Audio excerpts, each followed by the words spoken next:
Hey everyone, welcome back to the channel. I'm Emilio, this is Paul, and together we are two dudes with a point of view.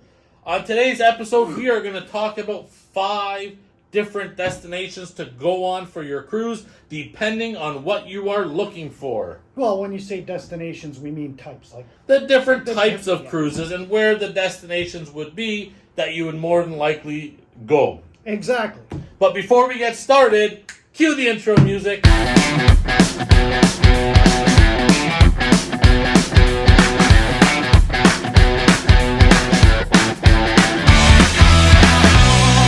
Hey, welcome back everyone to our 5 types of cruises that we want to discuss because you can't fly to anywhere and you can't drive to anywhere, so we gotta decide what we're gonna do. Itinerary.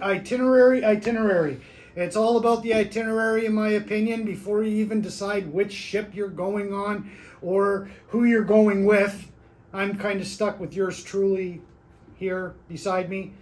You just want to decide what places are you going to go to, and the first one is Sun and Fun.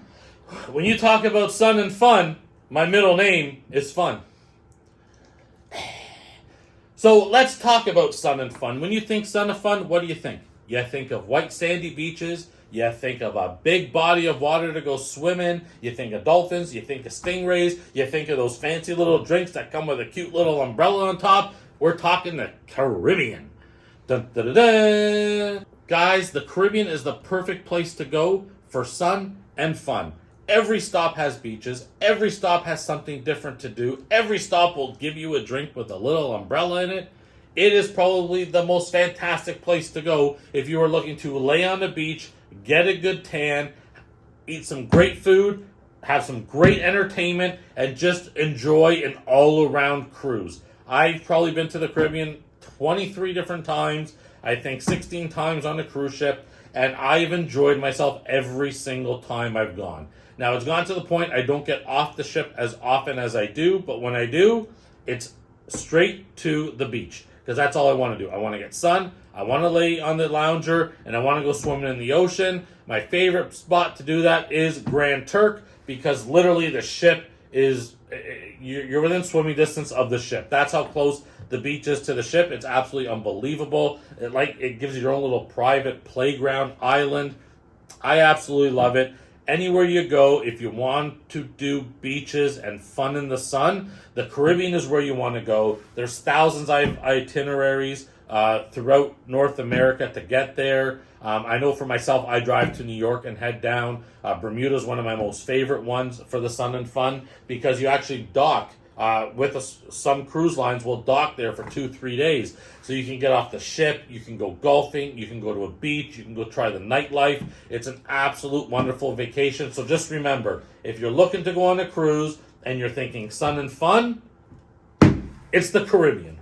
I have some great memories of overnights in Bermuda. So do I. Don't remember very my nights. Fleeting memories. Yeah, I don't remember my nights in Bermuda at all. Yeah. Yeah, those are some fun times. So the next type of cruise we want to talk about is a scenic cruise. So scenic cruise, there's a variety of different ways you can look at it. One of my favorite places to go to is always Norway. Just sitting out on deck and watching those big fjords pass by, being right off the, like even if you're sitting on the ship or getting off and exploring, just the scenery is fantastic. In Olden, whether it's Olden, Tromsø, Bergen is one of my favorite ports to get off at. They've got some ones that go very far north in Norway, up to Svalbard and Magdalenen Fjord, and the scenery is absolutely fantastic. The ports themselves, they're bustling. Bergen, it rains all the time. So it's like Vancouver. It's like Vancouver, except in Norway. So for those of you in North America, it's like Vancouver and Seattle. Exactly, but beautiful scenery. I love the fjords. Other places such as that, like the Chilean fjords, if you ever get a chance to go to South America, is a must-see.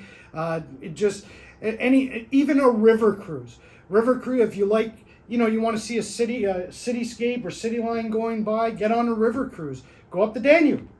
The Danube. Go take a look. Absolutely. When you think of history, You think back to the great Roman days.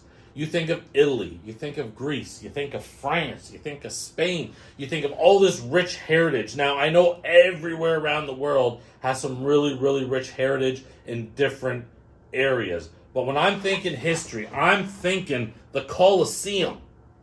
I'm thinking the Vatican. I'm thinking this huge church in Spain. This is the one that burnt down. Before it burnt down, they were still building it.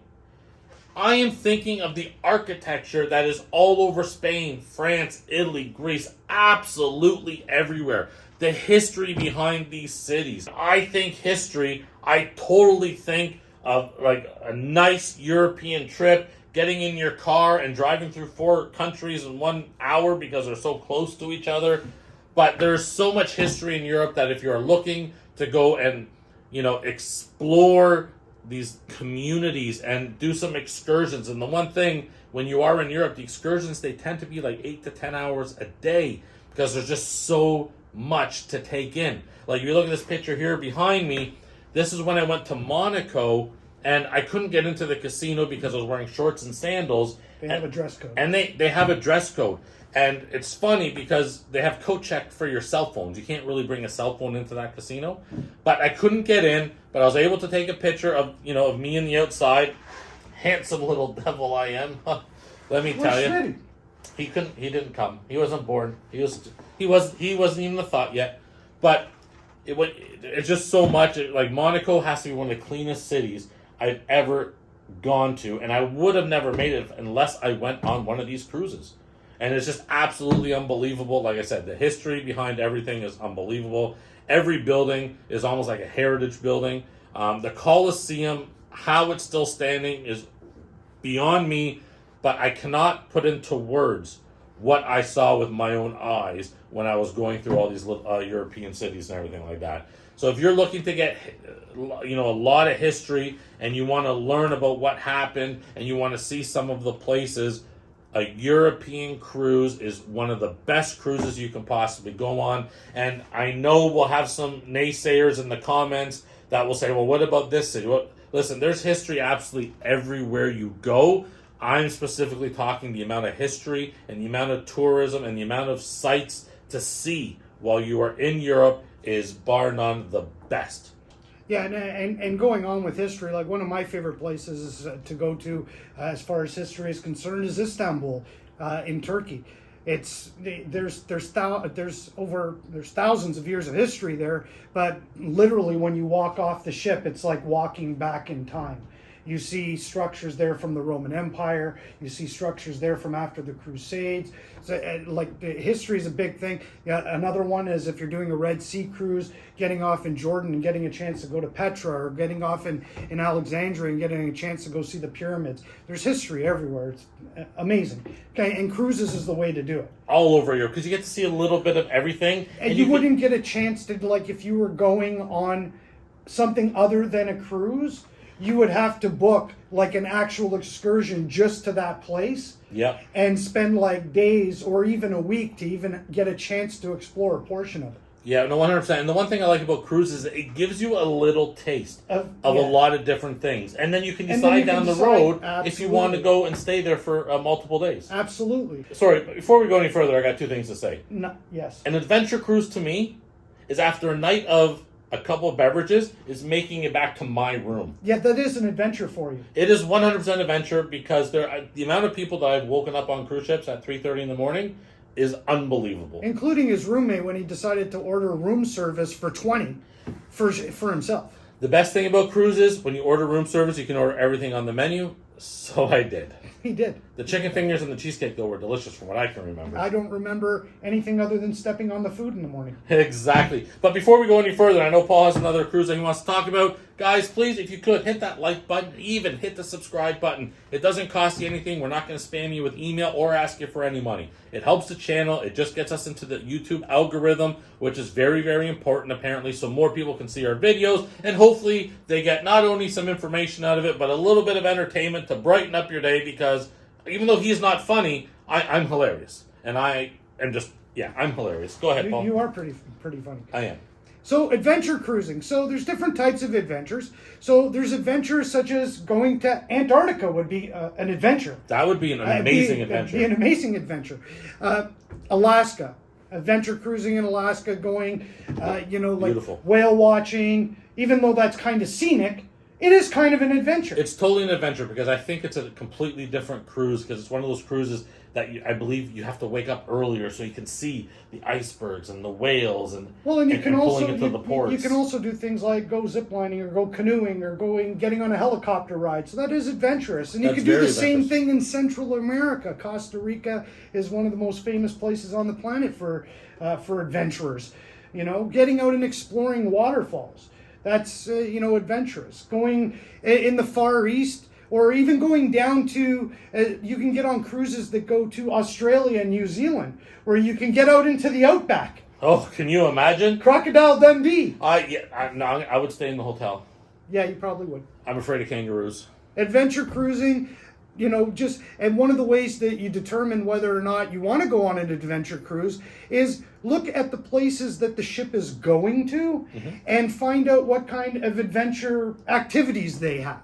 And that'll help you decide what's the best, like what you want to do. And as Emilio's mentioned before, they do have, for different types of adventures and explorations, they have a difficulty chart. Yes. So you can see whether it's easy, moderate, or whether it'd be everything would be exhausting for me. Well, 100%. Can you imagine? And the last thing we want to talk about is those once-in-a-lifetime cruises. Yes. The guys, once-in-a-lifetime cruises, they are something that only a select few get a chance to experience, and I wish it's something that we could all experience. I know it's on our bucket list to do. I know pre-pandemic we were thinking about going to do the one in 2022, so you wouldn't be able to watch this video right now. It'd probably be a live video somewhere and Lord knows where, but the World Cruise is something that I don't think you can put a price tag on the experience that you're going to get. It is something you have to save a lifetime to go on, but the experience and the memories that you get to, I believe, experience and cherish are unheard of anywhere else in the world. Some of them are they go up to 180 something days. Yeah, some of them go 180.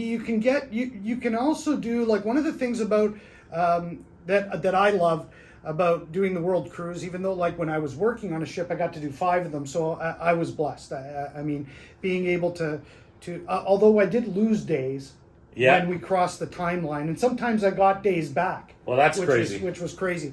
But one of the things you can do when you're planning a trip of a lifetime or a world cruise, or sometimes it can be continental cruises.